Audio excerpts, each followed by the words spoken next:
Mais, monsieur le commissaire... Oh, puis emmenez-le, je l'ai assez vu. Allez, allez. Non, mais... Bon, Berger, tu viens, je te ferai un verre. Allez. C'est pas de refus, patron. Il nous a donné du mal, hein. Enfin, ça y est. Ah.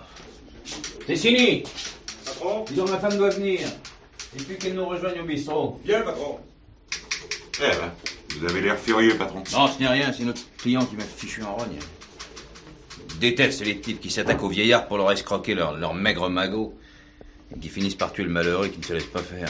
Il est vrai que vous n'avez pas été tendre dans votre rapport au juge. Ah, tu l'aurais été, toi? Non, j'aime pas les lâches. Bon, ben moi non plus. Oh, puis parlons d'autre chose parce que c'est... Bonjour. Ah. Voilà votre femme.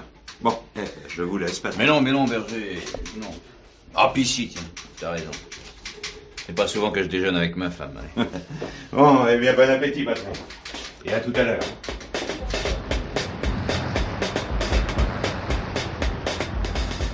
Je ne connaissais pas votre nièce, mademoiselle de Signac. Elle est charmante. C'est vrai. Quel dommage. Qu'elle soit charmante. Mais non, qu'elle ait fait un si mauvais mariage. Elle a épousé un policier. Un agent de police. Ah, tout de même pas. Un commissaire, n'empêche. Ah, ça doit être un métier excitant. Vous raisonnez comme une midinette, mademoiselle Perrin. Ou comme votre nièce. D'abord, ce n'est ma nièce qu'à la mode de Bretagne. Tiens, voilà encore la petite Sophie. La petite Sophie? Oui, la nièce de la comtesse Volkoy, voyons. Je lui trouve un genre exécrable. Elle manque pas trop de réserve avec ses jupes courtes. Et... Non, elle peut vous entendre. Bonjour, mademoiselle Cholokoff. Vous venez encore voir votre tante? C'est gentil à vous. Oh, je n'ai pas grand mérite, mademoiselle. Elle est ma seule parente. Pourtant, sans médire, la comtesse Volkoy n'a pas un caractère facile. Vous savez, les personnes âgées... Oh, pardon, mademoiselle, je ne disais pas ça pour vous. Mais, excusez-moi, je me sauve, je n'ai pas beaucoup de temps. Il faut que je retourne travailler. Vous avez vu la petite pain-bêche? Vous savez, les personnes âgées, donc elles attendent d'avoir notre âge, si toutefois elle y parvient, avec la vie que mènent les jeunes d'aujourd'hui. Elle vient encore voir sa tante aujourd'hui. D'habitude, elle ne vient qu'une fois ou deux par semaine, c'est bizarre. Il doit se passer quelque chose. Oh, vous avez vu, mademoiselle de Signac? Il est passé sans nous saluer. Depuis quelques jours, le beau docteur Morin-Morinière a l'air préoccupé. J'espère qu'il n'est pas souffrant, le cher homme. Il a conservé une taille de sous-lieutenant. Oui. Il est resté d'une rare élégance. On ne lui donnerait guère plus de 65 ans et il en a bien 10 de plus. Il a 78 ans exactement, ma chère. Non. Oui, je l'ai rencontré après la guerre. Non, pas la dernière, la vraie, celle de 14. C'était à Vichy en 25. À cette époque, il n'avait pas intérêt à maquiller son âge, non? Et avouer 28 ans. Mais ne disiez-vous pas l'avoir vu sortir de chez la comtesse? Si, mais... Oh mon Dieu, mais vous avez entendu, mais qu'est-ce qui se passe?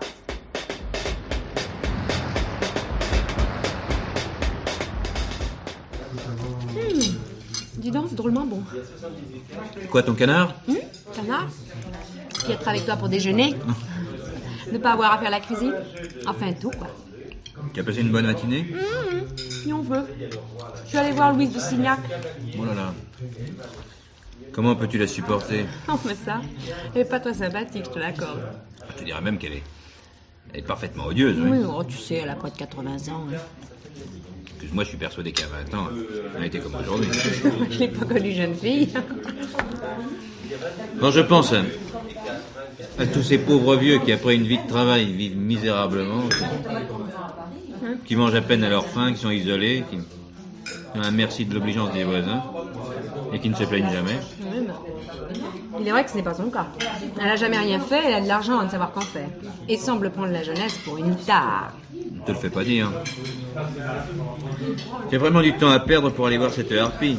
Ben oui, qu'est-ce que tu veux, j'ai l'âme scout, moi, je fais ma BA. Bon alors, c'est décidé, tu m'accompagnes? Oui, je repasse au bureau 10 minutes et je viens avec toi. J'aurais dû lire mon horoscope ce matin. Pourquoi? Mais, si j'avais su qu'il m'annonçait une aussi bonne journée, ça m'aurait aidé à supporter Louise. Ah, ce que tu es bête. Flatteur, va. Tiens, Berger. Ah? Excusez-moi, patron, je savais que vous déjeuniez là. Bonsoir, Anna. Bonjour. Il y a un problème, mon vieux? Non, non, une nouvelle affaire. Mais c'est la série. Encore une vieille qui s'est fait descendre. Oh, merde, alors tu ne racontes jamais. Tu es pour quelques billets de 100 francs. Oh, le butin est peut-être plus important. C'est le commissariat du 16e qui nous a alertés. Ouais, tu sais, dans le 16e, il n'y a pas que des milliardaires. Alors, ça, si. D'après le commissaire, le crime a été commis dans une maison de retraite. À tout ce qu'il y a de chic. Résidence des... Ah zut, j'ai un trou. Attends. C'est un nom de fleur. Résidence... Ah, c'est trop bête. Des Altea, peut-être? Ah bah ça alors. Ah, c'est ça? Allez, c'est ça, vous connaissez? Oui, ma femme, il y a une vieille cousine qu'elle a d'ailleurs été voir ce matin. Bon, chérie, je crois que je vais devoir t'abandonner. Tant pis, j'ai l'habitude. Pourtant, aujourd'hui, tu devrais m'embaucher. T'embaucher, pourquoi? Ah bah d'abord parce que je connais plusieurs des amis de ma cousine, et puis ensuite parce que j'aimerais bien te voir te dépatouiller au milieu de ces vieilles dames désœuvrées, richissimes et insupportables. Bon, l'addition, s'il vous plaît, madame.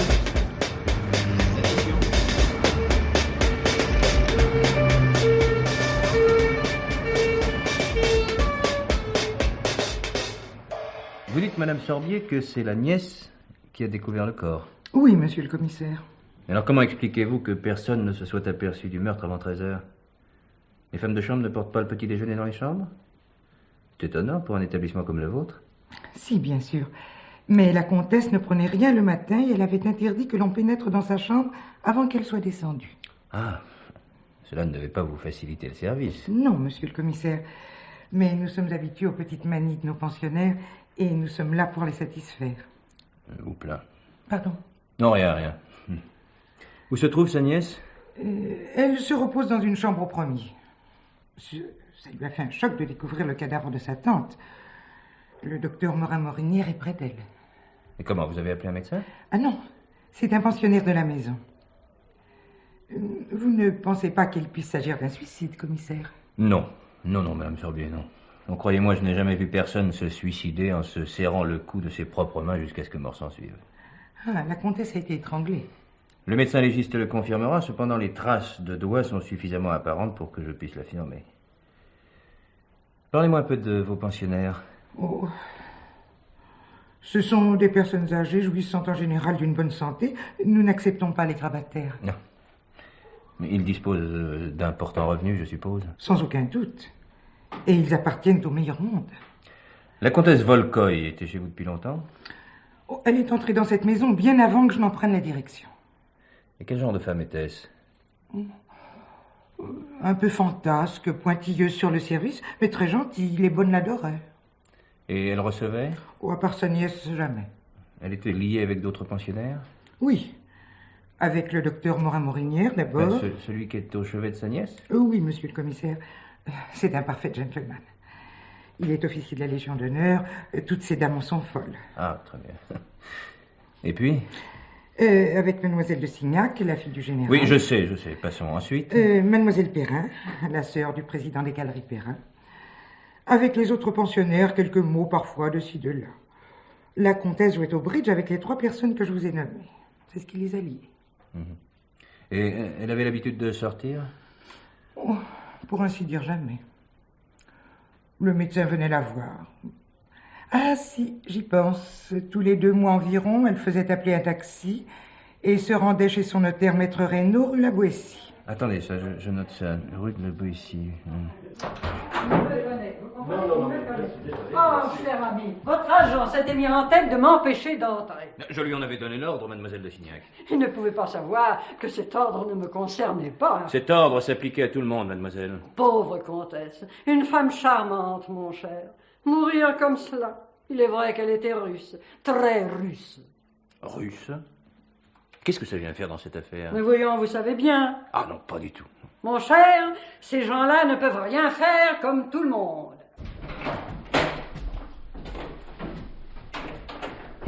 Commissaire. Oui. Hein, dans l'état où se trouve Sophie Cholokoff, vous aurez du mal à en tirer quelque chose. Vous êtes médecin? Bien peu, mon cher. J'ai passé ma thèse, mais je n'ai jamais exercé. C'est pourquoi je ne me reconnais pas le droit de vous interdire l'accès de cette chambre. Vous pouvez faire appeler un vrai praticien, je n'en serais nullement vexé. Dans combien de temps puis-je l'interroger? Lui administrer un sédatif léger pour arrêter la crise de nerfs, mais normalement, en fin d'après-midi, elle sera en état de vous répondre. Eh bien, c'est parfait. Commissaire. Oui? Voyez-vous un inconvénient à ce que je m'absente quelques heures? J'ai un rendez-vous à l'extérieur. Désolé, docteur, j'ai interdit à tous les habitants de cette maison de quitter la résidence. Je ne peux faire aucune exception. Excusez-moi. Au revoir. Ah, c'est vrai? Ouais.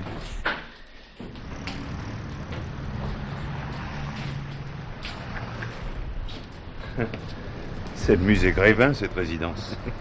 L'image n'est pas mauvaise. Ces gens appartiennent à une autre époque. Ouais, la vieillesse. Non. Non, ce n'est pas l'âge. Regarde, nous avons souvent affaire à des vieillards qui, eux, vivent dans notre temps. Ceux-là ont été préservés par l'argent qui fait écran entre les réalités et eux. Mais ne te fais pas d'illusions. Il y a encore des jeunes pour qui cela est vrai. Je vous accompagne chez le notaire? Non, je prendrai un taxi. Toi, tu files au quai, tu donnes la liste des pensionnaires et des employés à Cessigny. Qu'ils regardent au sommier, on ne sait jamais, et puis qu'il interroge aussi les RG, la mondaine et les jeux. Parfait. Et après, je reviens ici? C'est ça, tu commences les interrogatoires. On fera le point à Morteau. Bien, à tout à l'heure.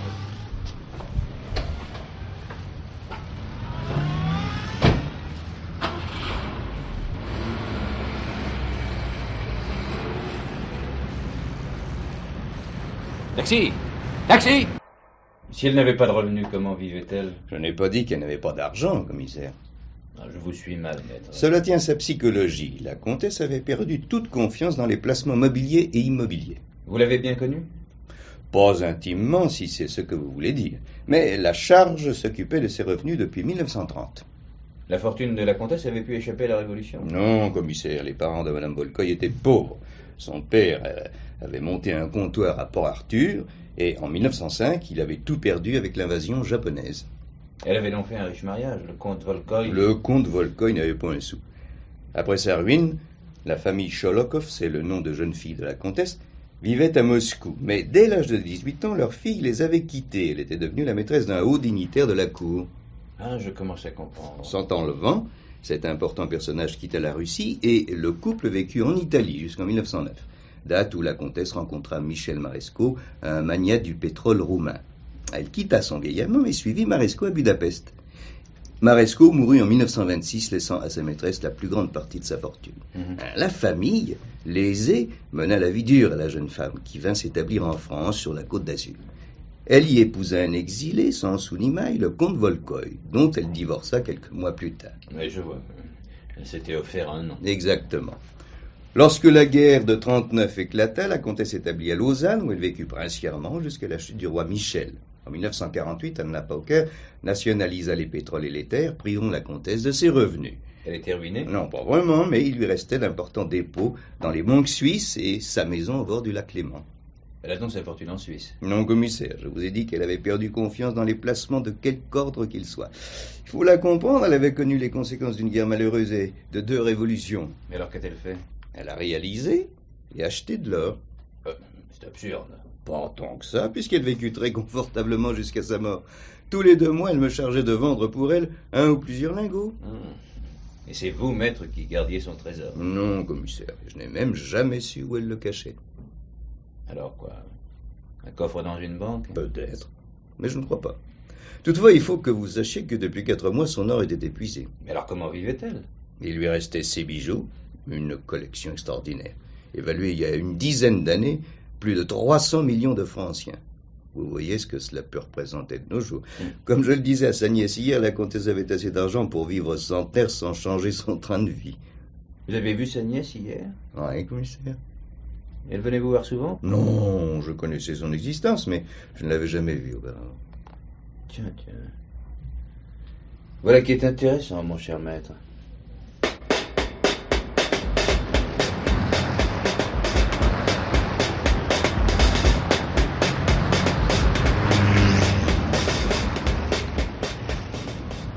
Hélène, qu'est-ce que tu fais là? Tu sais bien que je... Que tu n'aimes pas que je me mêle de tes affaires professionnelles. Mais alors chérie, puisque tu le sais, pourquoi tu es venue à la résidence des Altea? Tu n'as rien à y faire. Si, justement. Ma tante m'a appelé. Elle a exigé que je vienne immédiatement. Exigé? Et tu es venu? Ça ne te ressemble pas. Ça m'amusait. Oh, dis donc, fais-moi penser à porter ton pantalon au pressing, il n'a plus de pluie. Oh, cesse de sauter du coq à l'âne, tu veux? Oh bon. Que te voulait mademoiselle de Signac? Ah, ça t'intéresse? Oui.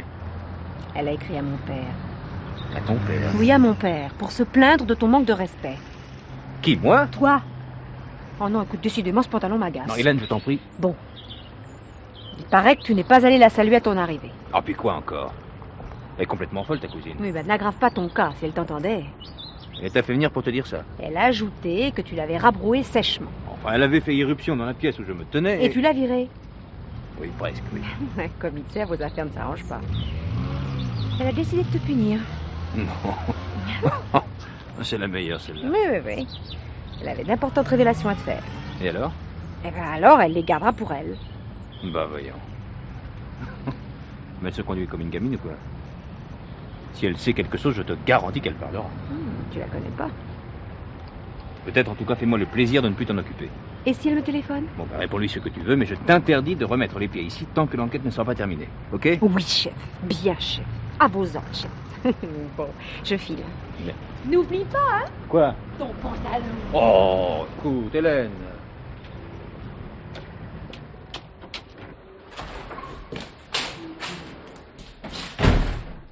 Vous avez vu Hélène? Oui, mademoiselle. Donc, vous savez que nous n'avons rien à nous dire. Mademoiselle, je me suis excusé d'une attitude que vous avez mal interprétée. J'ai toujours le plus grand plaisir à vous voir. Vous êtes marié depuis quand? Pardon? Je vous demande depuis combien de temps vous êtes le mari de ma cousine. Il va y avoir 13 ans, mais je ne comprends pas très bien ce que la date de mon mariage vient faire ici. Eh bien, en 13 années, je vous ai vu 3 fois. Et chaque fois par hasard, chez des cousins. Et alors? Vous comprendrez que je puisse mettre en doute le plaisir que vous avez à me voir. Je ne m'en plains pas d'ailleurs. Écoutez, mademoiselle, je crains que vous ne vous rendiez pas très bien compte de la situation. Dites tout de suite que je suis gâteuse. Je n'ai pas dit cela, mademoiselle. Je voudrais seulement que vous compreniez que je suis ici à titre officiel. J'enquête, entendez-vous? Et sur un meurtre. C'est possible. J'ajouterai que la victime est une de vos amies. Oh, tout au plus une relation, monsieur. Mais ça ne change rien. Votre devoir est de me répondre, Et mademoiselle. le vôtre est de découvrir l'assassin. C'est ce que j'essaye de faire. Mais pour réussir, j'ai besoin de votre aide. Eh bien, n'y comptez pas. Parfait. Je tâcherai de me passer de votre concours. Et vous ferez bien. Puis-je me retirer? Vous pouvez aller au diable si cela vous chante. N'en attendez pas moins de votre grossièreté, monsieur.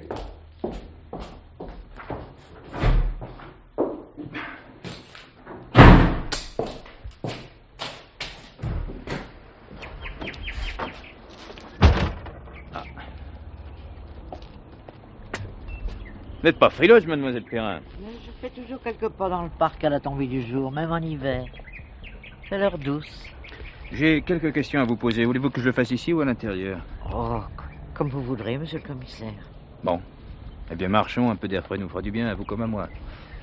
Oui, vous avez raison. Puis comme ça, Louise ne nous verra pas. Louise? Oui, Louise de Signac, votre cousine. Elle m'a défendu de répondre à vos questions. Il commence sérieusement à m'échauffer les oreilles, c'est vrai. Non, ne lui dites pas que nous avons parlé ensemble. Elle ne me parlerait plus. Je n'aurai plus personne avec qui bavarder.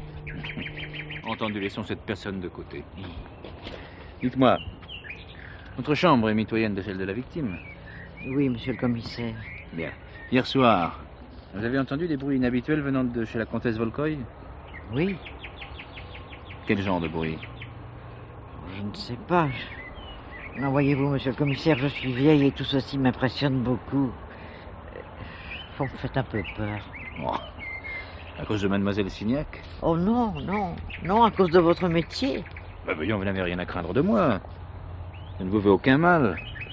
J'essaye seulement de faire la lumière sur la mort de votre malheureuse amie. Je sais très bien que vous n'y êtes pour rien. Non, mais c'est pas votre faute, monsieur le commissaire. J'ai toujours eu peur des gendarmes et de la police. Je sais pas pourquoi, car je n'ai jamais fait de mal à personne. Ben, je vous retiendrai le moins possible. Mais il faut que vous me disiez ce qui s'est passé hier soir. Eh bien, j'ai entendu la comtesse se disputer avec quelqu'un, vers 9h. Avec qui? Je ne sais pas. Voyons. Je suis sûr que vous le savez. Ah. Avec sa nièce. Ah. Et que disait-elle? Ça, je ne sais pas, j'ai pas pu comprendre. Mais pourtant, à un moment donné, j'ai clairement entendu mademoiselle Sophie qui criait. Et que criait-elle? Tu es une vieille égoïste. Et après, mademoiselle, après? Et je me suis endormie, j'avais pris un somnifère. Pourtant, je me suis réveillé une première fois vers 11 heures. Et j'ai entendu une voix d'homme. Qui était-ce? Ah, ça, je ne saurais pas vous le dire. Je suis même pas sûr de ne pas avoir rêvé. Mais par contre, à minuit... À minuit? Minuit moins le quart, pour être précise. Des éclats de voix m'avaient réveillé et j'ai allumé pour regarder l'heure. La comtesse se disputait avec quelqu'un? Oui. Un homme? Non. Sa nièce? Je ne sais pas, mais c'était une voix de femme. Moi, j'étais un peu dans le brouillard à cause des somnifères. Et je me suis endormi aussitôt, sans éteindre ma lampe. Bien. Une dernière question, mademoiselle Perrin. Que pensez-vous de la nièce de la comtesse? Mademoiselle de Signac lui reproche d'avoir mauvais genre. Mais vous, mademoiselle? Non, moi je la trouve charmante. Elle semblait très attachée à sa tante. Vous savez, les jeunes n'aiment pas perdre leur temps avec les vieillards, et je les comprends, ils ont mieux à faire. Et il est rare d'en voir dans cette maison. Eh bien, Sophie Cholokov venait toutes les semaines, et parfois même plusieurs fois. Une bonne petite. Tiens. Vous sortiez, madame Sorbier? Oui, monsieur le commissaire. Il faut bien que je nourrisse mes pensionnaires, mais si vous avez besoin de moi... Non. Une simple question seulement. Vous ne m'aviez pas dit que la comtesse vous devait 4 mois de pension? Oh, comme ils ont été réglés, je ne pensais pas que cela puisse avoir un intérêt pour votre enquête. Elle vous avait réglé? Oui, c'est sa nièce qui l'a fait. Sophie Cholokov? Oui. Tiens. Oui, si. Ah, vous m'étonnez. Elle est étudiante et je ne pense pas que ce qu'elle gagne en dehors de l'université puisse lui permettre de telles largesses. Je lui avais donné l'adresse du notaire de la comtesse. Il lui a sans doute remis l'argent. En tout cas, elle m'a payé. Ah, c'est vous qui lui avez remis l'adresse de Maître Reynaud? Ai-je mal fait, commissaire? Je ne sais pas. La suite de l'enquête le dira.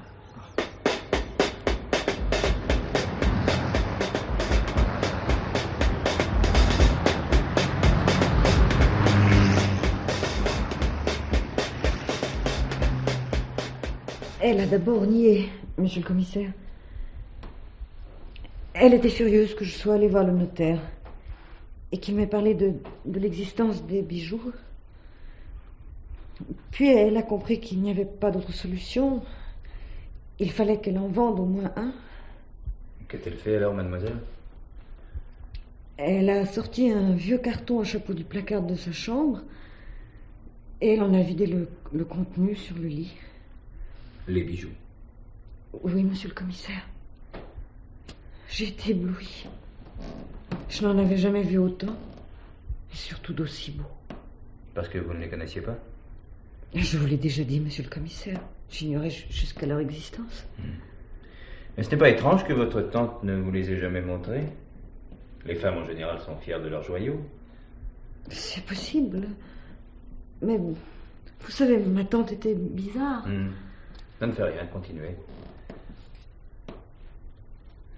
Qu'a fait votre tante? Elle vous les a remis? Oh non. Non, je n'aurais pas voulu m'en charger. Le notaire m'avait dit leur valeur. Elle m'a donné une bague ornée d'un gros saphir. Donné? Enfin, plutôt remis, en me chargeant de le négocier chez un joaillier de la rue de la Paix. C'est ce que vous avez fait? Oui, monsieur le commissaire. Vous l'avez donc vendu et vous avez réglé madame Sorbier? Oui, et j'ai remis les 15 000 francs restants à ma tante. 15 000 francs? On a retrouvé que 1 000 francs dans son sac à main. Je vous assure que je lui ai donné cet argent. Je vous crois. À quelle heure lui avez-vous remis cette somme? Il devait être 8h30 ou 9h. Ma tante regardait la télévision. Elle vous a sans doute remercié du mal que vous vous étiez donné? Pas exactement, non. Que s'est-il passé alors? C'est-à-dire... C'est-à-dire quoi? Je suis embarrassée, monsieur le commissaire. Je me suis disputée avec ma tante. Que se passe-t-il, mademoiselle de Signac? Voilà le chapeau de travers, le parapluie en bataille. Vous avez vu le diable? Presque, docteur, presque.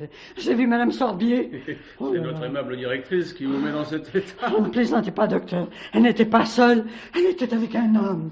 Oui, fort bien de sa personne d'ailleurs. Et alors, je ne comprends pas. Ben, ils étaient dans une automobile, dans la rue voisine, et ils s'embrassaient à bouche, que veux-tu? Non mais c'est révoltant, on trouve pas? Je ne vois pas ce que cela peut avoir de choquant, chère mademoiselle. Madame Sorbier est très agréable de sa personne, un peu stricte à mon goût, mais attirante. Ah, j'aperçois mademoiselle Perrin, je vous laisse commenter la nouvelle. Ouais. Donc, mademoiselle Cholokoff, vous vous êtes disputée avec votre tante. Oui, monsieur le commissaire. Gravement? Assez, oui. Racontez-moi comment ça s'est passé. Et surtout, n'omettez rien. Il vaut mieux que j'apprenne la vérité de votre bouche que de celle de mademoiselle de Signac, par exemple. Non, celle-là, elle me déteste. Je vous écoute, mademoiselle. C'est de ma faute, commissaire. Je lui ai reproché d'avoir laissé mon père dans la misère. Son frère, donc. Oh, oui, monsieur le commissaire. Mes parents étaient très pauvres. Mon père est mort de tuberculose en 1951. Et ma mère était obligée de faire des ménages pour nous faire vivre. Alors, vous comprenez, quand maître Reynaud m'a appris la situation de ma tante... Mais vos parents, ne vous en avez jamais parlé? Oh, j'avais 3 ans quand mon père est mort. Et ma mère ne parlait jamais de tante Tatiana. Ce n'est qu'il y a 4 ans, après sa mort, que des relations suivies se sont établies entre ma tante et moi. Votre tante a répondu à vos reproches? Elle m'a prié de m'occuper de ce qui me regardait. Et qu'avez-vous fait alors? J'ai pensé qu'elle était vieille et... Je ne voulais pas me brouiller avec elle. Ah oui, pourquoi? D'abord parce qu'elle était ma seule famille et ensuite... Et ensuite? Il m'était venu une idée... Quelle idée, mademoiselle? Je vous ai dit que je faisais mes études de kinésithérapie. Je suis en dernière année. Dans quelques mois, j'aurai mon diplôme. Oui, vous vouliez qu'elle vous aide à vous établir. Oui. Mais je ne lui demandais pas de me faire un don. Expliquez-vous. Elle avait ses bijoux qu'elle ne portait jamais. Et alors? Je lui ai dit qu'elle était à la merci d'un vol et que de toute façon, elle allait être obligée de les vendre petit à petit pour vivre. Donc, vous lui avez proposé de mettre l'argent des bijoux dans votre cabinet? Oh, pas tout. Une partie seulement. Et à titre d'intérêt, j'aurais payé sa pension. Et votre tante a refusé? Oui. Oh, elle est devenue très méchante. Elle m'a traité de tout. Elle m'a dit que maintenant, elle comprenait mon intérêt pour elle, mais que j'avais fait un mauvais calcul. Et qu'avez-vous répondu? Je ne sais plus. J'étais hors de moi. Vous l'avez traitée de vieille égoïste. Oh oui, je crois. Comment le savez-vous? Poursuivez, mademoiselle.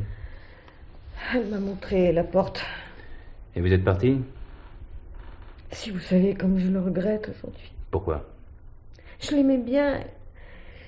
Et maintenant qu'elle est morte, je m'en veux d'avoir été aussi dure. Elle était très vieille. J'aurais dû comprendre. Calmez-vous, mademoiselle. Bien. Maintenant, nous allons reprendre la journée d'hier. Et je vous prierai de me donner votre emploi du temps de la manière la plus précise possible. Jean-Marie, ton taxi est là. Ah, salut petite sœur. Salut. C'était pas la peine de venir me chercher.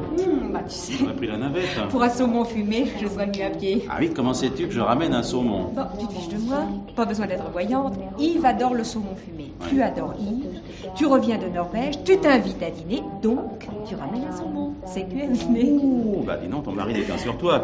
Pour la déduction, alors là, chapeau. Comment va-t-il, notre poulet national? Ouh là là, très mal.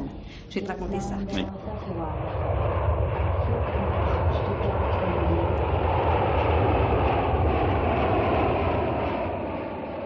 Bon, alors, tu disais? Il y a des problèmes? Oh, et de taille. Tu as fait bon voyage? Sans histoire. Mais bon Dieu ne saute pas du coq à l'âne. On était à ton mari. Oui, oui. Eh bien, figure-toi qu'il y a eu un meurtre à la résidence des Altéas. La résidence des Altéas, Quesaco. Mais tu sais bien, la maison de retraite de Tante Louise. La Signac? Oui, le pauvre vieux. Oui. Et Yves a été parfait. En 10 minutes, il a réussi à s'en faire une ennemie mortelle. Ah, il a battu un record de patience. Mais comment le sais-tu? Bah écoute, c'est la meilleure. Elle m'a convoquée pour me prier de dire à mon mari qu'elle possédait la clé de l'énigme. Mais que pour le punir, elle ne dirait rien. Tu crois que c'est vrai? Qu'elle ne dira rien? Non, ça je suis sûr. Si elle a décidé de l'embêter, elle tiendra jusqu'au bout. Non mais crois-tu qu'elle sache vraiment quelque chose? Tu parles, j'en suis persuadée. Eh ben, je le plains, Yves. Il n'est pas sorti de l'auberge. Je résume, mademoiselle Sholokov. Madame Sorbier, vous avez convoqué avant-hier soir. Vous êtes venu la voir hier à 10h le matin. À 11h30, vous étiez chez le notaire. À 13h, vous étiez de retour ici et vous vous entreteniez avec votre tante. À 15h, vous étiez chez le bijoutier. Et juste avant 16h, vous vous présentiez à la banque pour toucher le chèque que le bijoutier vous avait remis. C'est bien ça? Oui. Vous attendez 20h30 pour régler Madame Sorbier. Pourquoi n'êtes-vous pas revenu aussitôt après la banque? Je vous l'ai dit, monsieur le commissaire. J'avais perdu ma journée et séché plusieurs cours importants. À 6h, j'avais un TP obligatoire. Je ne pouvais le manquer. Un TP? Oui, les travaux pratiques, monsieur le commissaire. Ah, très bien. Ça ne vous gênait pas de vous balader avec 3 millions d'anciens francs dans votre sac? Oh, si. Je ne pouvais pas faire autrement. Le soir, après votre dispute, à quelle heure avez-vous quitté votre tante? Oh, je ne sais pas, je n'ai pas regardé l'heure. Je suis partie comme une folle, je suis rentrée à pied chez moi pour me calmer. Et vous habitez? À Boulogne. Bigre. Ça fait une trotte. Ah, oui. Bien entendu, pendant ce trajet, vous n'avez rencontré personne de connaissance. Oh, non, pourquoi? Vous n'êtes pas arrêté dans un café pour vous reposer, ou... Mais non, je ne comprends pas. Non, c'est dommage. Il aurait été intéressant pour vous que quelqu'un puisse témoigner vous avoir vu loin d'ici à l'heure du crime. Vous me soupçonnez d'avoir tué ma tante? Non, mademoiselle, non. Mais enfin, convenez-en, vous faites un suspect parfait. Vous allez m'arrêter? Nous n'en sommes pas là. Cependant, je vous prierai de rester à ma disposition.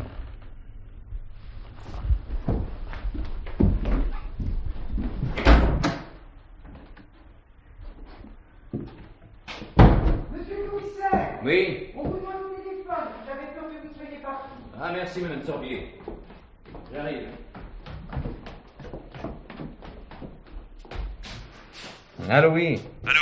Ah, c'est toi, Berger. Oui, patron, j'ai les premières constatations du médecin légiste. Oui, vas-y.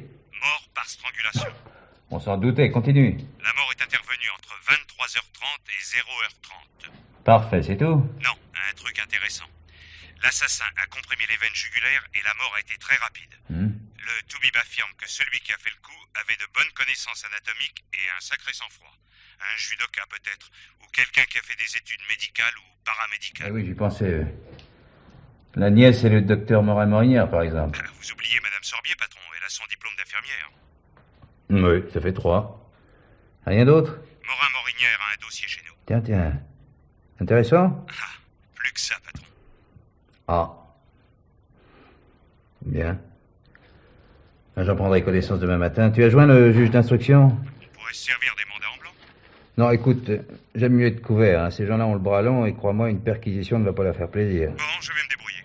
Le juge dîne chez lui. Parfait. C'est signé de Planck cette nuit devant la résidence? Oui. Alors tu lui passes les consignes. C'est fait, il fouillera toute personne sortant avec un paquet. Bien. Tu m'appelles à la maison s'il y a du nouveau. Bah, il ne se passera sans doute rien, mais on ne sait jamais. Bien, entendu, patron. Ok, au revoir.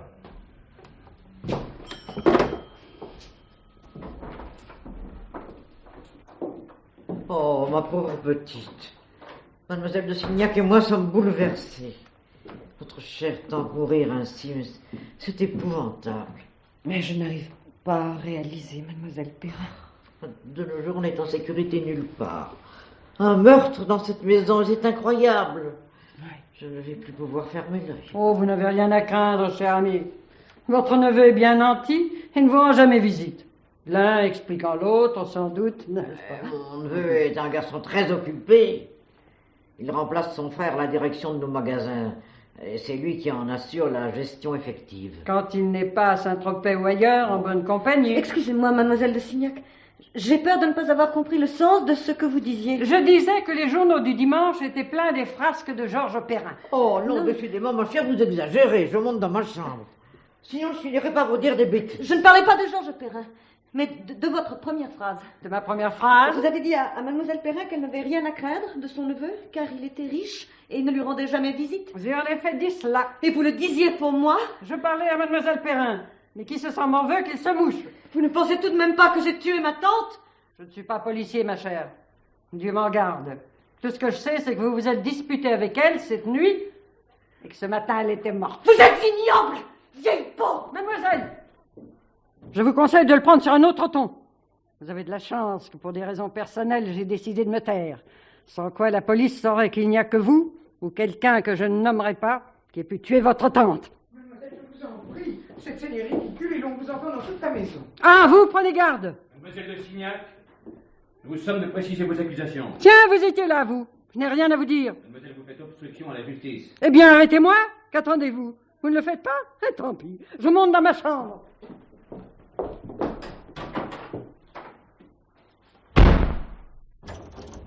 Ah, 22, Platon flic. Ah, tu es là, toi? Salut. Oh, mon pauvre chéri, t'as l'air crevé. Oh.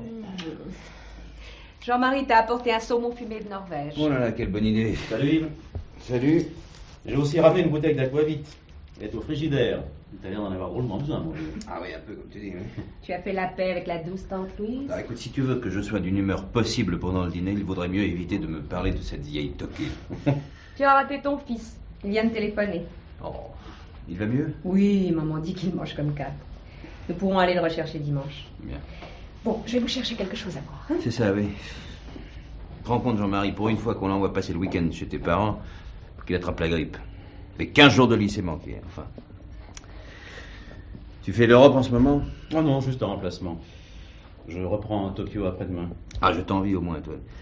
Dans ton poste de pilotage, tu es à l'abri des bonnes femmes acariâtres. Oh, et doucement. Le commandant de bord est responsable du confort de ses passagers. J'ai parfois de ses numéros, tiens, je te dis que ça. On ne nous plaindra jamais assez. Je vous apporte l'ivresse et l'ambroisie, messieurs. Chérie, la journée n'est pas finie, ouvre la bouteille. Donne. Je sais que t'en as pas envie, mais dis-moi, tu crois vraiment que tante Louise sait quelque chose? Bien, au début, je croyais qu'elle voulait me faire marronner. Et puis, il y a eu tout à l'heure une scène plutôt pénible, et maintenant, je suis presque sûr que oui, elle sait quelque chose. D'ailleurs, cela n'aurait rien d'étonnant. Son appartement est juste en face de celui de la victime.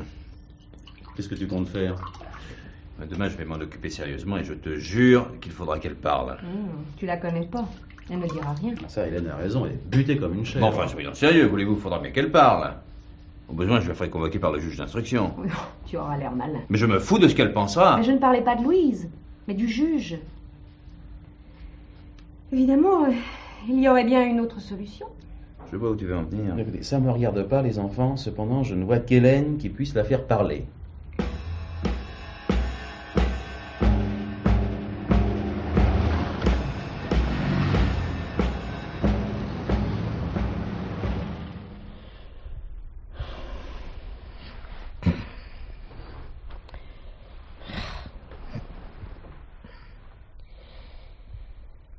J'arriverai pas à m'endormir.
Vous avez entendu ça? Ça venait par là. C'est la chambre de Mademoiselle Perrin. Ouvrez. Mademoiselle. Ouvrez. Oui. J'ai entendu un hurlement. Que se passe-t-il? C'est Mademoiselle Perrin. Oh, comme vous êtes pâle. Mais que s'est-il passé? Vous avez eu un malaise? Non. Elle est pas... Il y avait quelqu'un dans le couloir. Cessini a fouillé la baraque? Oui, patron. De fond en comble. Naturellement, il n'a rien trouvé. Non.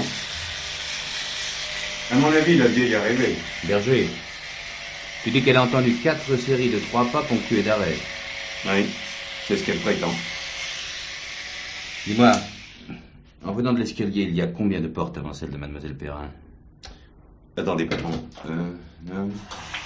2. Oui, c'est ça. 2. La sienne et la 3e.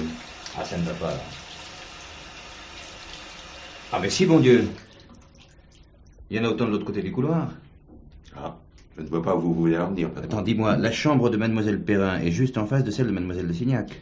Pas tout à fait. Les portes sont décalées. Elle est un peu plus loin. Ah, ben ça m'arrange alors. Mademoiselle de Signac prétend connaître l'assassin. Oui, patron. Mais c'est Mademoiselle Perrin qui... Attends. L'assassin a donc intérêt à la faire taire. Donc en pleine nuit, il se dirige vers sa chambre, il arrive par l'escalier. Il ne veut pas être surpris et s'assure que tout le monde dort, en collant son oreille contre les portes. D'où 4 portes, 4 arrêts, et le frôlement que Mademoiselle Perrin a entendu contre la sienne. Il y appliquait son oreille. C'est lumineux, patron. Si Mademoiselle Perrin avait pris son somnifère plus tôt, sa vieille amie serait probablement morte à l'heure actuelle. Qu'allez-vous faire, patron? Dans son propre intérêt, il faudrait qu'elle parle. Et vous pensez pouvoir y parvenir? Qui, moi? Ah, sûrement pas. Mais j'ai mon idée. Viens. Oui.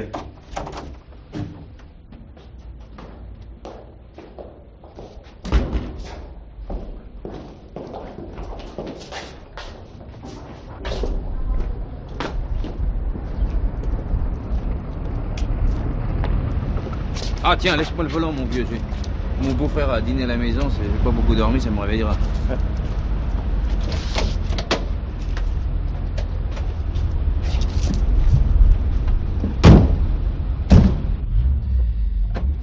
Et comment vous allez vous y prendre pour faire parler Mademoiselle de Signac, patron? Ma femme va s'en occuper. Votre femme? Oui, c'est la seule qui puisse y parvenir. Elle dort, mais quand je suis parti, je lui téléphonerai tout à l'heure. Tu as le dossier de Morin-Morinière? Oh, bien sûr, patron. Tu me le lis, tu veux? Oui. Ah, voilà. Je t'écoute. Alors, Hubert Morin-Morinière, né en 1896. Fils unique d'un riche industriel du Nord, engagé volontaire en 1915, 2 fois blessé, 3 citations dont une à l'ordre de l'armée, versé dans l'aviation en 1917. Chevalier puis officier de la Légion d'honneur, démobilisé avec le grade de capitaine.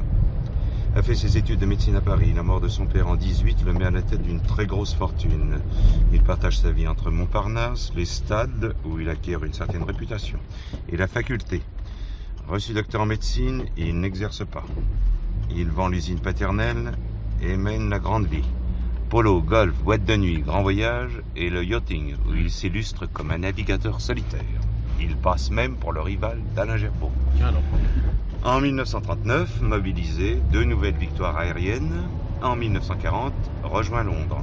Descendu au-dessus de la Manche, grièvement blessé, il ne peut plus voler et devient officier de liaison. En 1942, il épouse la fille d'un riche industriel britannique, Barbara Bargett. Après la guerre, le couple vit sur la Côte d'Azur jusqu'en 1963, date de la mort de Madame Morin-Morinière. Je ne vois pas ce qu'il y a à tirer de tout ça. C'est le type même du sportsman de l'entre-deux-guerres, du playboy comme on dirait aujourd'hui. Oh, attendez, patron. La suite devient plus croustillante.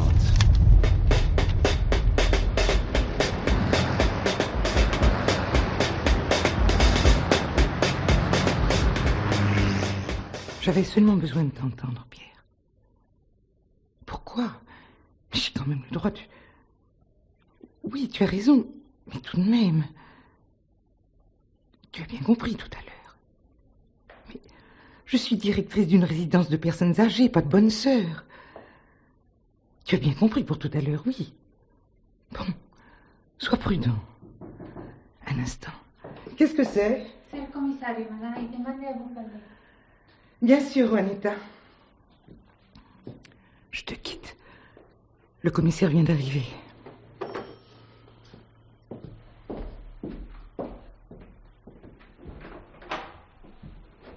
Bonjour. Madame Sorbier, je suis porteur d'un ordre de perquisition. Mes hommes vont avoir à soumettre cette maison à une fouille en règle. Je me demande comment mes pensionnaires vont prendre ça.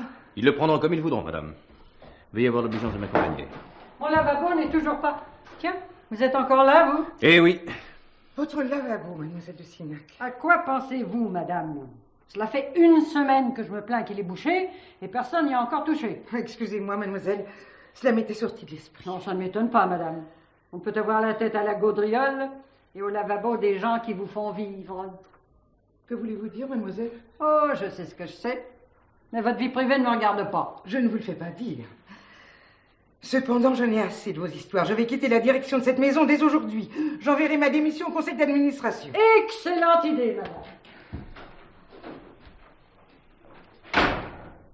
Charmante personne. Vous n'allez pas quitter votre situation à cause de ce qu'elle vient de dire. Ah, c'est la goutte d'eau qui fait déborder le vase, commissaire. Je suis lasse de me dévouer à des gens dont la seule distraction est de dire du mal des autres. Je vous comprends. Allez, venez, madame, venez. C'est inacceptable. Dois-je vous rappeler que je suis la fille du général de Signac? Oh, moi, ça m'est égal pour vous qu'on n'êtes pas de désordre. Mes hommes se montreront aussi discrets que possible, mademoiselle, je vous assure. Bah alors, ça va. Mademoiselle Perrin, vous n'avez aucun principe. Bon, mais j'ai rien à cacher. Et moi non plus, ma chère, qu'est-ce que vous croyez? Seulement, je n'admets pas d'être traitée avec aussi peu d'égards. Mademoiselle de Signac a raison, commissaire. Cette perquisition est ridicule et outrageante. Mais c'est une simple formalité, docteur. Bien inutile. Vous pensez que l'assassin a laissé les bijoux dans cette maison? Docteur, les issues ont été gardées jour et nuit et personne n'est sorti avec un paquet. Or, nous cherchons un carton, un chapeau. Cela ne se cache pas sous une veste. Je ne vais pas vous apprendre votre métier, commissaire. Cependant, le meurtrier a eu toute la nuit du crime pour le faire sortir. Oui, c'est une possibilité, oui. Et un carton, ça se déchire. Tenez, je suis sorti plusieurs fois, je n'ai pas été fouillé. Qui m'empêchait de mettre les miettes du carton et les bijoux dans les poches de mon imperméable? C'est un cache-poussière anglais, et chaque poche a une grande contenance. C'est une hypothèse intéressante, docteur. Nous en parlerons après la perquisition. À quelle heure, commissaire, je vais sortir? Oh, la fouille prendra toute la matinée. Je vous verrai après le déjeuner, disons à 15h, ici. Je vous ai dit que j'avais un rendez-vous. Eh bien, vous vous décommanderez, voilà tout. Allez, messieurs, commencez. Bien, attends. Je prends le premier.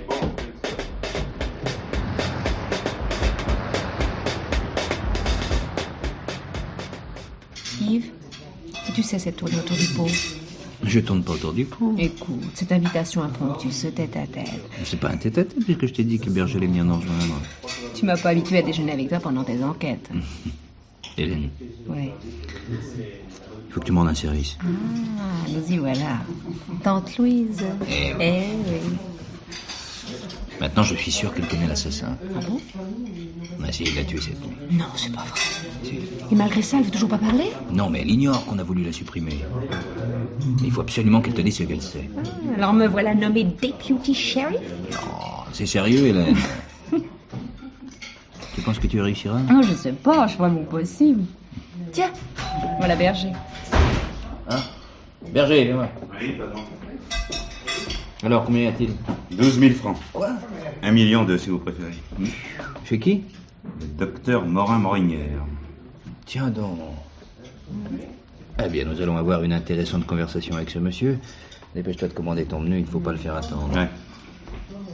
N'avais-je pas le droit, comme tout citoyen, de conserver de l'argent liquide, commissaire? Mais c'est votre droit le plus strict, encore faut-il pouvoir en justifier la provenance. Vous oubliez un homme dans ma situation? Ah, bien justement, tiens, parlons-en de votre situation. Vous avez été poursuivi il y a 2 ans pour infraction à la législation sur les chèques. Une erreur de ma banque. Mes créanciers ont retiré leur plainte. Oui, en effet, un de vos amis a payé pour vous. Passons. Vous êtes joueur, docteur? Le jeu n'est pas défendu, que je sache? Non, mais il est défendu de tricher. Et l'accès des salles de jeu et des casinos vous a été interdit depuis une malheureuse affaire à Évian. Vous savez ça? Bah, voyons, la police des jeux m'en a informé. Elle m'a passé votre dossier. Si vous me disiez maintenant d'où proviennent ces 12 000 francs. Du jeu, justement. Il existe des parties clandestines, ce n'est pas à vous que je l'apprendrai. Nous y reviendrons tout à l'heure. Comment se fait-il qu'un homme comme vous, héros de guerre, médecin, marié à l'une des femmes les plus riches d'Angleterre, ait pu en arriver là? Par ennui, je crois. Après la guerre, la première, s'entend, je me suis senti incapable de rentrer dans le système. J'ai fait des études seulement pour me prouver que je pouvais les faire. La vie civile m'ennuyait, j'avais pris goût au risque. Comme d'autres ont besoin de l'alcool, j'avais besoin de sentir la peur m'étreindre dans l'estomac. Comme j'avais de l'argent, j'ai pu me payer l'aventure avec un grand A. La guerre de 40 est arrivée à un point nommé, j'étais ruiné. Il a fallu que je me fasse descendre de vêtements, 8 fractures. J'étais très diminué physiquement. Le sport, la compétition, la guerre, le risque m'étaient désormais interdits. Et c'est à ce moment-là que vous vous êtes marié? Oui. Barbara était fort riche, nous habitions la côte, le casino de Monte Carlo était à notre porte, Barbara était joueuse, elle m'a entraîné, j'ai pris goût. Vous y retrouviez les mêmes émotions que dans la guerre et l'aventure? Piètre palliatif, j'en conviens. Ce n'est devenu passionnant qu'après la mort de Barbara. Je ne comprends pas. C'est bien simple. Barbara vivante, gagner ou perdre n'influait en rien sur ma vie, l'argent ne comptait pas. Elle disparue, c'était différent. Vous n'avez pas hérité de votre femme? Il n'y avait pas de raison, nous n'avions pas d'enfant. Elle m'a laissé une rente viagère confortable, mais sans plus. Tout ceci n'explique ni l'échec sans provision, ni la tentative de fraude au casino d'Évian. L'échec, c'était une étourderie, je vous assure. Bon, admettons. Et Évian? J'ai triché pour m'amuser. Mon partenaire m'agaçait. Un seul coup, l'envie m'a pris de l'avoir et j'ai triché. J'avais très peur. Depuis la guerre, je n'avais pas éprouvé cette impression terrible et exaltante. Je comprends, docteur. Et c'est pour retrouver cette impression terrible et exaltante que vous avez étranglé la comtesse.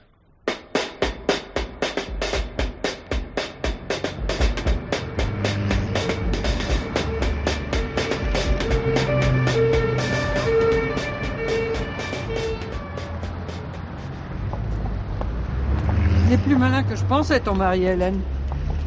Qu'utiliser les élucubrations de Mademoiselle Perrin, c'est très fort. Mais ma tante, je vous assure qu'il a très peur pour vous. Oh oui, il veut m'effrayer pour me faire parler, oui. Effrayer, moi. Fille et petite fille de militaire. Pauvre garçon. Marche plus doucement, Hélène. Pardon, ma tante. Si vous connaissez l'assassin, je vous jure que vous êtes en danger. Oui, ben ça suffit, hein. Je suis ravi de t'accompagner, mais si tu es là pour me tirer les verres du nez, ben tu perds ton temps. Retourne à tes casseroles. Oh là là, il n'y en a que pour les autos de nos jours. Ah, ça y est, rouge. Ben dépêche-toi, Hélène. Tu rêves? Ma tante! Quoi? Ma tante, vous n'avez rien? Non, mais tu as failli me faire tomber. Oui, bah si je ne vous avais pas bousculé, vous passiez sous la voiture. Quel maladroit! Il est passé au rouge. Mais c'est pas de la maladresse. Il a démarré dès que vous avez été sur la chaussée. On a voulu vous tuer, ma tante. Encore? Ben décidément, Hélène, tu es impossible. Oh, ma tante. Mais il n'y a pas de ma tante, il n'y a pas de ma tante. Fiche-moi la paix. Tu reviendras me présenter tes excuses quand cette histoire sera finie. Je ne vous quitterai pas. Votre vie est en danger.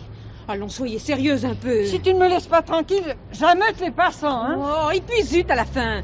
Faites comme vous voudrez.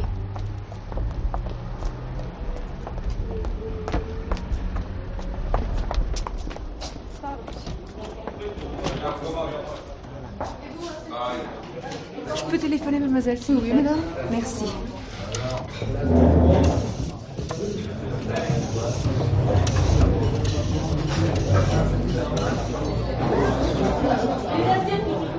Allô? Passez-moi le commissaire Boisseau, s'il vous plaît. Oui, je suis sa femme et c'est très urgent. Merci. Allô? Allô, oui? Allô, c'est toi? Alors, elle a parlé? Oui, il s'agit bien de ça. On a essayé de la tuer. Quoi? On a tenté de l'écraser. Mais où êtes-vous? Oh, c'est terrible, Yves. Elle m'a quitté. Je ne sais pas où elle est allée. Oh, bon Dieu! Pas de nouvelles de mademoiselle de Signac? Non, patron. Mes hommes battent le quartier. Ah bon, on la retrouvera, si toutefois elle n'a pas pris un taxi. Tu as vérifié le numéro de la voiture relevée par ma femme? Oui, patron. Rien à en tirer, c'est une bagnole volée. Donc il s'agit d'un professionnel. C'est pas écarté. Mais qui savait que la comtesse gardait une fortune en bijoux dans sa chambre? Oui, bien sûr. De plus, je ne vois personne dans cette maison susceptible d'avoir des relations dans le milieu. Le Toubib? Il fréquentait les tripots. Oui, n'est pas exclu. Cependant, ça ne cadre pas avec le personnage. S'il avait tué, il aurait agi seul. À mon avis, l'attentat contre mademoiselle de Signac le sort plutôt d'affaire. Et l'argent trouvé dans sa chambre? Non, le service a vérifié, il l'a vraiment gagné au jeu. Pourtant, c'était lui que mademoiselle Perrin a entendu chez la comtesse. Il avait coutume d'aller bavarder chez elle le soir. Plusieurs pensionnaires l'ont confirmé. Donc, il est hors de cause. Pas si vite. J'ai fait chercher mademoiselle Cholokoff et dès que mademoiselle de Signac sera de retour... Oh, si on ne la tue pas avant. Ne parle pas de malheur. Seule une confrontation de tout ce petit monde nous permettra peut-être d'éclaircir l'affaire.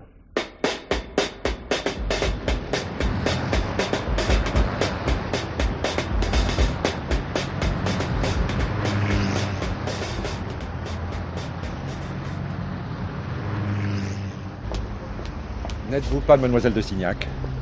Qui êtes-vous? Non mais, que me voulez-vous? Police. Police? Mademoiselle, voulez-vous me suivre, je vous prie? Vous suivre? Non mais qui me prouve que vous êtes de la police d'abord, hein? Voici ma carte. Oh, ce bout de carton, non mais ça ne prouve rien. Si vous êtes de la police, vous devez savoir que je suis la cousine du commissaire principal Boisseau. C'est lui qui m'envoie. Ah bon, dans ce cas, passez votre chemin, jeune homme. Je n'ai rien à faire avec ce monsieur.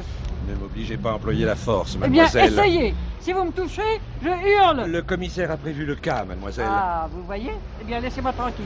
Si vous criez, j'ai ordre de dire que je vous arrête pour vol à l'étalage. Quoi? Non, mais vous ne feriez pas ça, c'est une honte. C'est pour votre bien, mademoiselle. Pour mon bien. Eh ben, nous allons voir. Amenez-moi votre chef.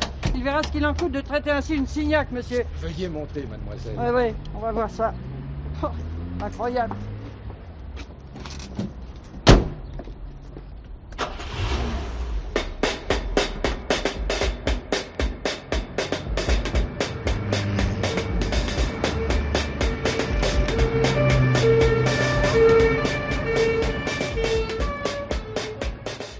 Bon, tu m'as bien compris? Tu mets tout le monde sur l'affaire. Ah, il me faut ça très vite. Rappelle-moi ici, hein? Très bien. Au revoir. Oui, entrez. Alors? C'est signé à retrouver mademoiselle de Signac. Ah, ouf. Ouais, ils viennent d'arriver. Mademoiselle Sophie Cholokoff est là aussi. Je les fais entrer? Non, laisse-les mijoter. Je les verrai tout à l'heure. Eh, le patron, la Signac va faire un drôle de ramdam. Oui, elle se calmera. J'ai demandé à la boîte de vérifier quelque chose. Dès que ça sera fait, nous tenterons le grand coup. Bien. Oh, ma tante, enfin. Vous nous avez fait une de ces peurs. Je veux voir ton mari immédiatement. Le commissaire recevra tout à l'heure, mademoiselle. Pour l'instant, il est occupé. Occupé? Mais c'est un monde. Dites-lui de me recevoir tout de suite. Ce ne sera pas long, mademoiselle. Il sait que vous êtes là. Ma tante, où allez-vous? Je vais au lavabo. J'ai le droit tout de même.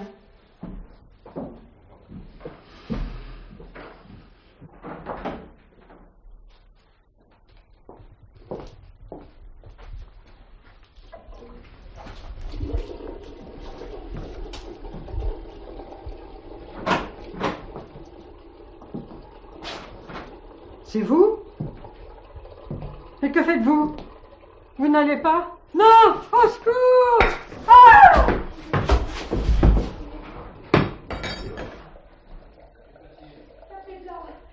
Oh, ma tante. Madame Pompier, c'est vous qui avez crié? Mais non, mais c'est épouvantable, commissaire, épouvantable. Enfin, calmez-vous, qu'est-ce qui s'est passé? Oh, j'ai entendu un hurlement. J'arrivais en courant, j'ai vu mademoiselle Cholokoff une clé à molette à la main. Quand elle m'a vue, elle l'a lâchée et... Mademoiselle de Signac est là dans les lavabos. Quoi? Bon, laissez-moi passer, pardon. Mademoiselle Cholokoff, vous n'y êtes pas, main morte. Moi, je respire encore. Berger, vite, une ambulance! Elle ment! Ce n'est pas moi! Qu'est-ce qu'il y a? Qu'est-ce qu'il y a? Ah! Oh non, je veux partir, je veux m'en aller! Non, Hélène, emmène mademoiselle Perrin. C'est pour mademoiselle, suivez-moi. Je ne veux pas, ce n'est pas moi! Ah, écoutez, vous n'allez pas m'obliger à vous passer les menottes. On ne peut pas la laisser comme ça, je suis infirmière. Madame, laissez! Que personne ne touche à mademoiselle de Signac avant l'arrivée de l'ambulance. Vous pouvez appeler le docteur Moret-Morinière. J'ai dit personne. Emmène mademoiselle Perrin dans sa chambre. Allez. C'est fait, patron. Ils arrivent. Bon, parfait. Et voilà. Oui. Qu'est-ce que tu vas faire? Tu vas... Oui. Ah oui.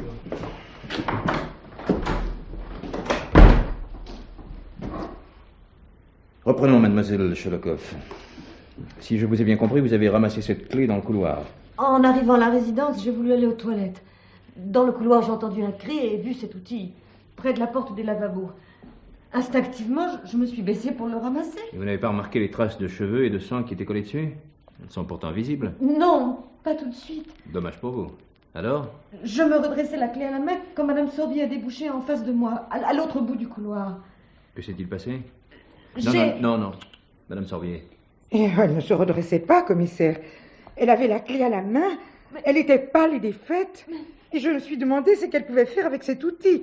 Je suis venue vers elle et, en passant devant la porte des lavabos, j'ai vu Mademoiselle de Signac baignant dans son sang. Ce n'est pas vrai. Vous ne pouvez pas ne pas avoir vu ce que je faisais. Oh, je suis désolée, mademoiselle. J'avais pour vous beaucoup de sympathie, mais vous ne me ferez pas dire ce qui n'est pas.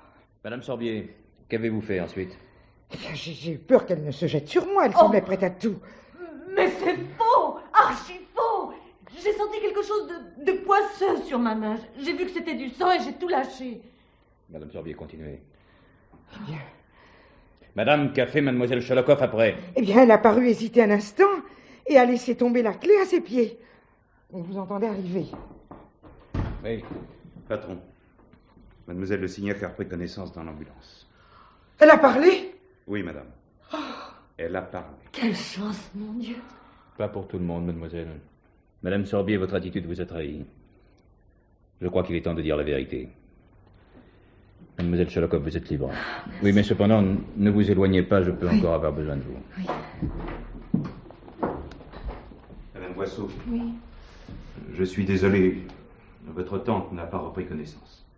Le commissaire m'avait demandé de jouer cette comédie. Mais pourquoi, grand Dieu? Pour provoquer le choc. Ça a marché puisque Madame Sorbier s'est trahie. Mais ma tante? Le médecin répond d'elle. Elle a la tête dure, vous savez. Oui, on s'en était aperçu, monsieur Berger. N'empêche que je suis soulagée. Je me sentais un peu responsable.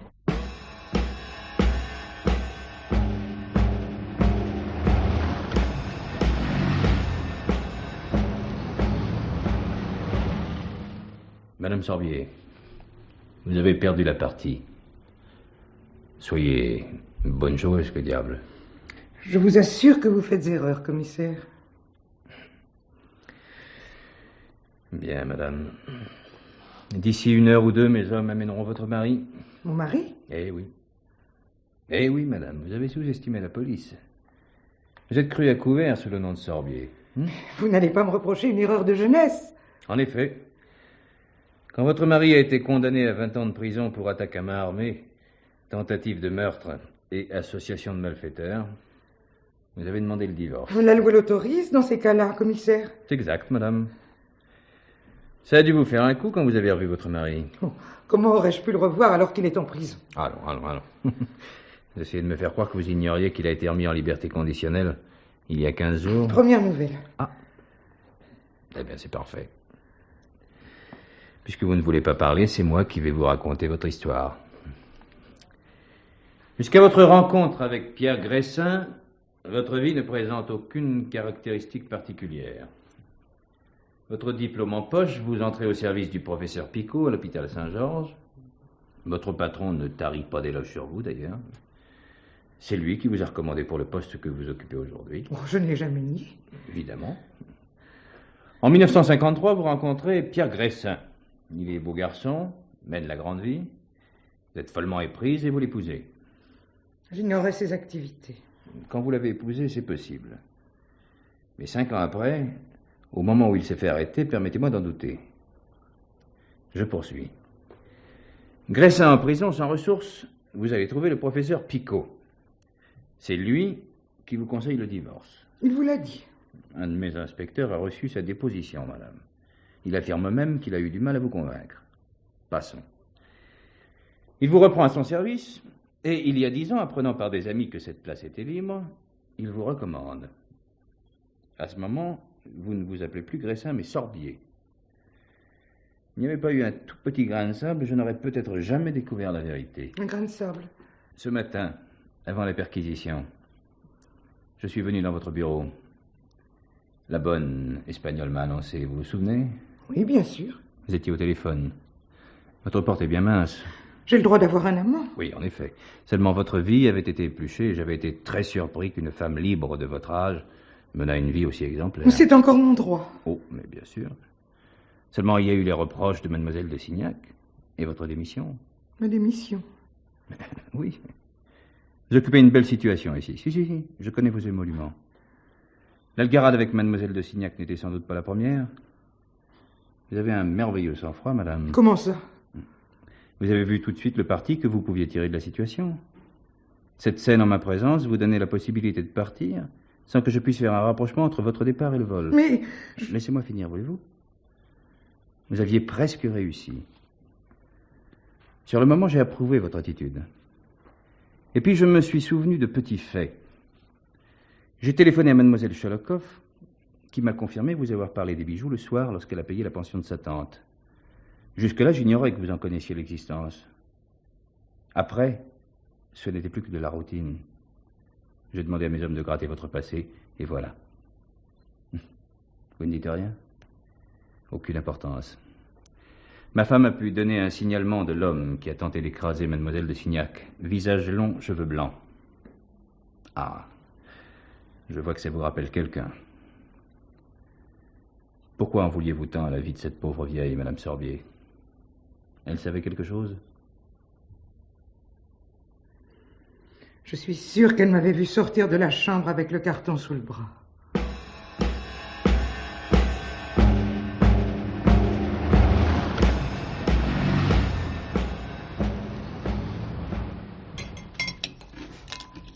Bravo Sherlock, je félicite.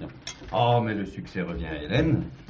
Si elle n'avait pas eu le sang-froid de noter le numéro de la voiture et le signalement de l'écraseur, je serais sans doute encore en train de patrouiller. En tout cas, je n'aurais pas eu l'idée de tendre le piège dans lequel Madame Sorbier est tombée. Tu devrais me prendre comme adjointe permanente. Dis donc, et le docteur Morin quelque chose là, tu l'as revu? Mais oui, je l'ai revu, il a été parfait. Il m'a remercié. Ah bon? Mais je croyais que... Je l'avais inculpé, oui, c'est vrai. Et il t'a remercié? Ah, ben je me suis excusé. Et vous savez ce qu'il m'a répondu? Non. Mais pourquoi vous en voudrais-je, mon cher? Je vous dois la plus belle trouille de ma vie. Dis donc, tu n'as pas répondu à ma proposition? Quelle proposition? De me prendre comme adjointe. Oh, voyons, chérie. Bon, ça va. J'ai compris. Tant pis pour toi. J'inviterai tante Louise à dîner toutes les semaines. Ah non!